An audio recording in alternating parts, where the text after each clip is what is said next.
वकील बांधव मित्र, आपल्या सर्वांना महाराष्ट्र जमीन महसूल संहिता अधिनियम 1966 चा 247 कलम माहिती असणं हा खूप गरजेचा आहे। जनरली आपल्याला माहितीच असतं की एखादा आदेश समजा आता की तहसीलदारने केलेला आहे तर तो आपण एसडीओ कडे चॅलेंज करतो, उपविभागीय अधिकारी। तसेच एसडीओ यांची ऑर्डर आपण ही कलेक्टर जिल्हाधिकारी यांच्याकडे आपण चॅलेंज करतो, किंवा कलेक्टर यांची ऑर्डर हे आपण वर विभागीय आयुक्त यांच्याकडे चॅलेंज करतो। परंतु आपल्याला हे माहितीत आहे की असं झालं की अशी ऑर्डर चॅलेंज केली जाते, या अधिकाऱ्याने निर्णय दिला की तो दुसऱ्या अधिकाऱ्याकडे चॅलेंज केला जातो। परंतु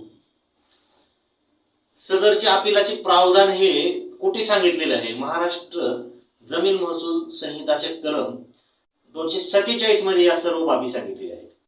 जनरली वकील बांधवांना हे माहिती असणं खूप आणि अत्यंत गरजेचे आहे।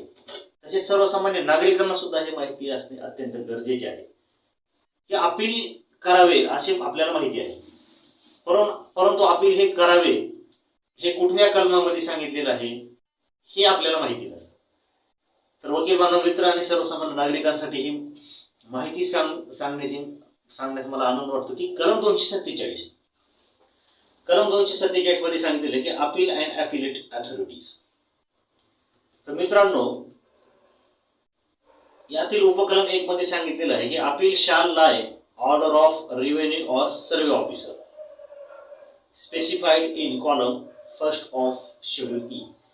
मित्रांनो, कुठलाही महसूल अधिकारी असो अथवा सर्वे ऑफिसर असो, म्हणजे की सर्वेक्षण ऑफिसर असो, मोजणी अधिकारी असो अथवा तपासणी अधिकारी असो, या सर्वांच्या आदेशाविरुद्ध आपल्याला अपील हे याच जमीन महसूल संहितेमधील कलम 247 मध्ये सांगितल्याप्रमाणे